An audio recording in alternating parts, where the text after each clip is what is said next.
bamukkiriza bulungi nendeeta aba Asha 10 abaana 10 imagine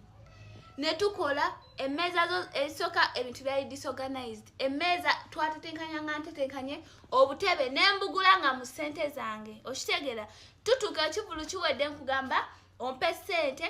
butoyina ssente abaana 10 abaana betadde mu transport abamu bava amaganjo abavaawa tukoledde entebe eyo yonna ewala imagine abaana babendi ekiro n'osula mabanja nondeka mabanja nsasula ebbanja ate nga twateesa bulungi wano nakubira esimu wadda mu jangu ondabeko nkuwe ssente zange then nkugamba nina oba ekizibu nongana okunsasula okuba nganya okuwaako wali oyagala kundya olekonsasule ssente zange zenkoledde zentaddemu amaanyi gonna liri puzzle woba onoonya emirembe mu nsi n'essanyu okusirika omuntu taba musiru woba onoonya emirembe n'essanyu mu nsi weereza ssente zange ne vidiyo nzirina we twakola mu kivulu kyo Lil Puzzle sasula omwana tagenda kuwa nkudi ate ng'ogenda musasula kankiddemu amagezi gazze Lil Puzzle sasula omwana tagenda kuwa nkudi enkudi yo togenda kubeera ng'ogizina naye omwana ye nga ye bambi musasule asira kuvaayo kwatakinga muntu direct naye abantu ku mikwano gyange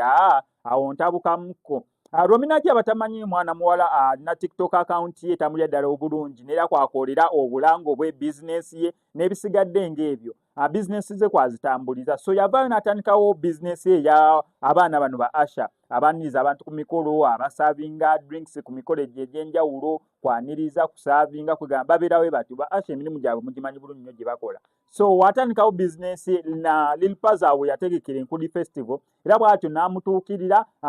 Lil Puzzle n'agamba yes tusobola okukola mwagala ssente mmeka twagala miliyoni 10 ko ye yes mukole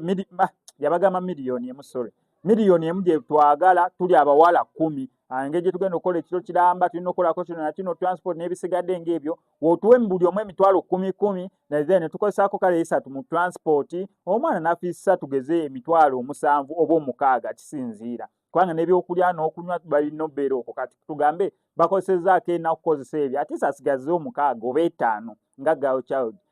Lil Puzzle ate awulira ayagala sooka kuzina nkudi ya mwana muwala ono asooka amusasule tetutagenda kukkiriza nze nga Boy Child nvuddeyo okubeera nga anwanirako Girl Child ono bwe kiba kyetaagisa jasobola bulungi okunoonya Lil Puzzle kiba kyetaagisa nja kunoonya mwana muwala ono Rominagi at least tukole exclusive kole elaboration ku ki exactly ekyaliwo na ssente bamuwaako mmeka oba teyamuwaako wadde completely naye ng'amazima kibeera kibi nnyo kiba kisusse omwana omutongo oyo yeetandikiddewo ka bizinesi ke ak'ekikyalo oba ak'ekikazi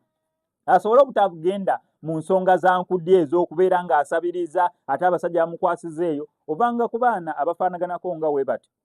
omwana asazeewo obutagenza ndamize mikyamu gyonna egy'okunoonyamu ensimbi ate gwe n'akatono ke yeetandikiddewo obeere nga okamusabako Lil Puzzle oli muntu mulungi kyensuubira ate n'abantu bakwagadde naye kasita zino ebintu bitandika okubeera nga bivaayo ku mbeera gy'olimu ey'okubeera ate nga n'abaana ba National Unity Platform bali mu kubeera nga abakwesamba olw'ekikolwa ekyo wakola yes omanyi bitandiikiriza mpola mpola tomanya ki kibeera kigenda kuddako n'ebitandiikiriza mpola ono ayogedde kino n'ayogera kino kubanga right now bikwetoolodde kubanga gw'oli muntu wa vibe oli muntu wa ssanyu nnyo content wo gw'okola mwagala engeri gy'oyogeramu njagala nnyo nti oli muntu wa kigambo naye ate kasita kino kivaayo Rominagi ali mu kwogera kino akubanja epasi olumwogeredde naye toli bulungi naye abaana ba National Unity Platform sinti oba bali in good times naawe obalaba ku live oli mu kuba blocking awo nayogedde kino mubulookinze n'ebisigadde ng'ebyo mwana wattu bye byetuuma omuntu ogenda okulaba ng'okoze ekintu abantu ne bagamba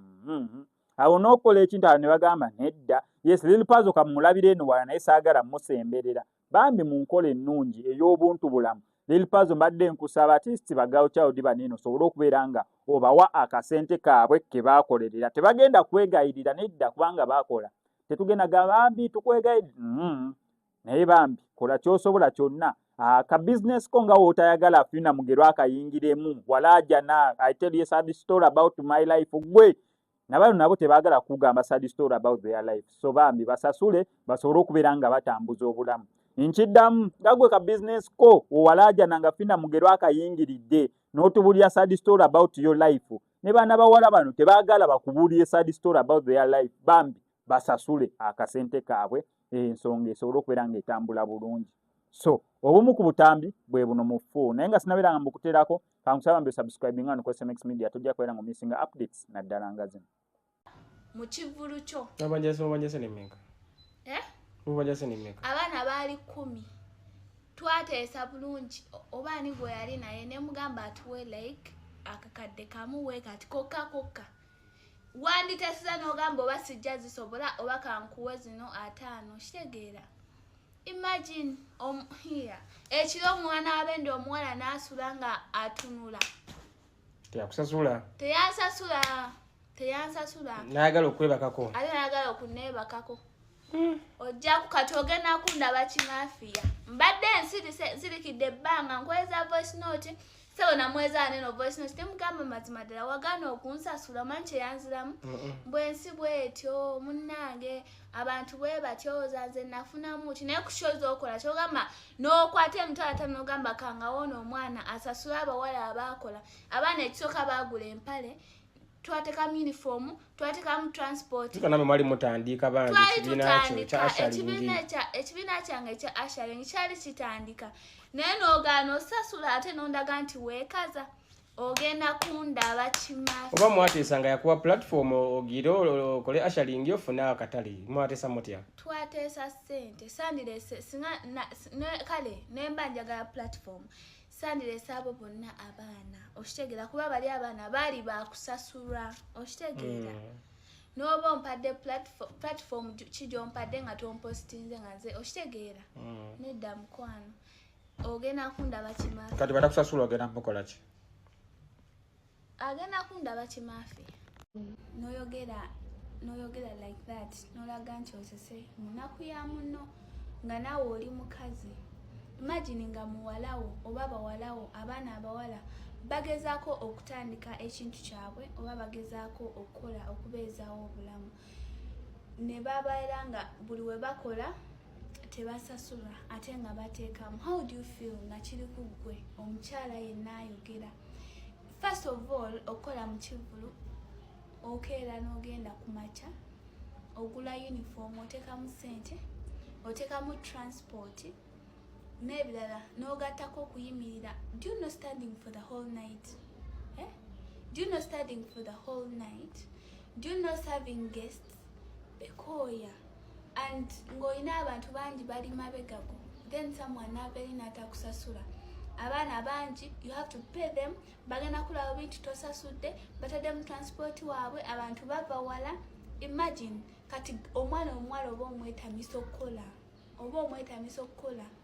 girls pass through a lot. Nemwa abakazi abamu you justify nolaga nti oli ku side ndala nga naawe oli mukazi bane sometimes tubeereko serious yemu abaletera ne Uganda okubeera bwe bati yemu abaletera n'abakazi okwetunda mwe bakazi mmwe okitegeera kubanga ogenda okukola nga bujja okola tebasasula ogenda bbeerawo otya ogenda kulya otya how are you going to pay your rent nga tebakusasula nemwe mubeerawo ku bakazi bannammwe abagezaako okweya ne mubateeka wansi. Anyway Yupazo saakuyita ku press conference yange tewajja okitegeera show yange yatuuka nakuweereza message nina ne WhatsApp nakuweereza message tewajja teyaliwo press conference saakuyita tewajja